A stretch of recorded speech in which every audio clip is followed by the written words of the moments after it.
Olá! Estamos novamente aqui para estudar a Palavra de Deus e hoje veremos o capítulo 10 do livro de Levítico. E apenas para sua curiosidade, esse é o 100º capítulo da Bíblia. Se você vem acompanhando a leitura desde Gênesis 1, estamos comemorando o aniversário de 100 capítulos. Vamos aos pontos de destaque na leitura desse capítulo. O primeiro deles é que vimos no capítulo anterior que o povo celebrou o início das atividades ali no tabernáculo, juntamente com Arão, seus filhos oficiando os sacrifícios, e a glória do Senhor apareceu ali diante do tabernáculo. Só que, apesar de toda essa alegria, houve uma tragédia. Nadab e Abiú, dois filhos de Arão, pegaram seus incensários, colocaram neles incenso e fogo e foram oferecer diante do Senhor. Só que o texto diz que o Senhor não havia ordenado que eles fizessem isso. Deus não pediu que eles se aproximassem nesse momento, nem oferecessem incenso. E aqui diz que eles trouxeram fogo estranho. Não se sabe de onde eles tiraram esse fogo, como que isso aconteceu. Mas o mais importante é que Deus não se agradou do que eles fizeram. E Deus os consumiu, saiu fogo aí da presença do Senhor e os matou. Isso foi uma manifestação da santidade de Deus.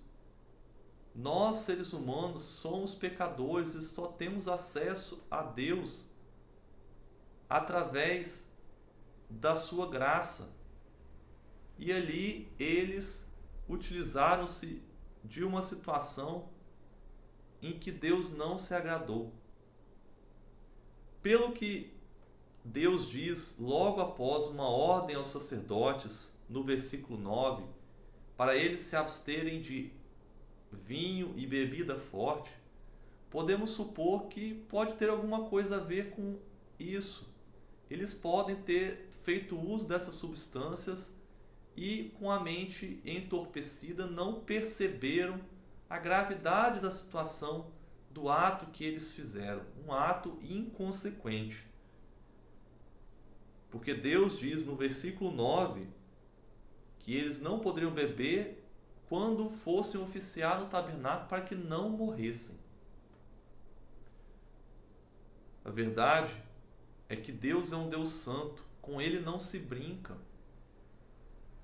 Nós não podemos fazer pouco caso da santidade de Deus.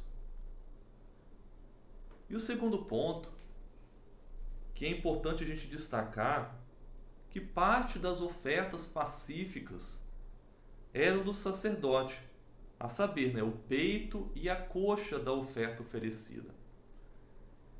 E estes deveriam ser oferta movida diante do Senhor.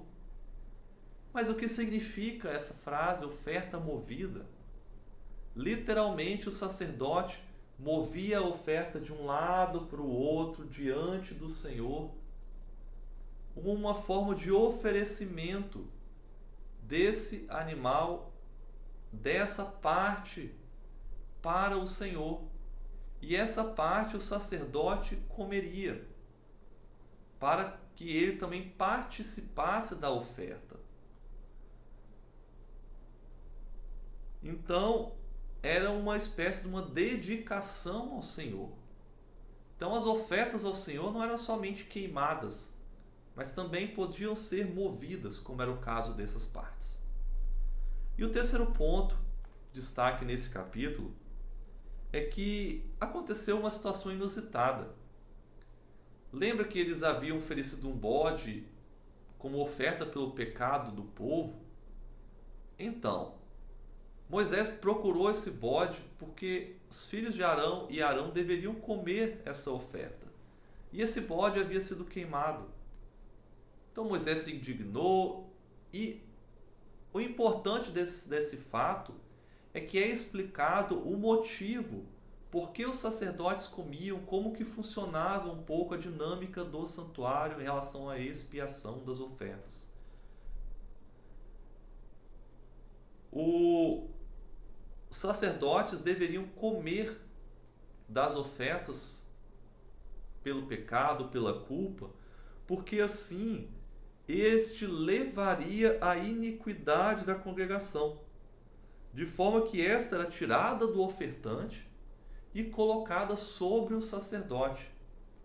Então o sacerdote, ao assumir a culpa do ofertante, perdoava o ofertante e ele levava sobre si as culpas do povo.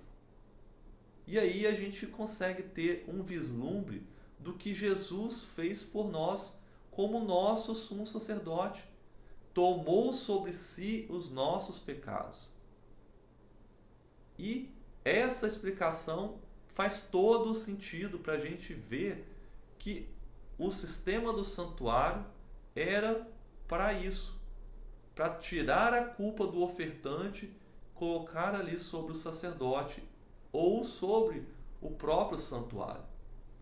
Veremos mais à frente como que isso era feito para expiar essa culpa que vinha do sacerdote ou do santuário.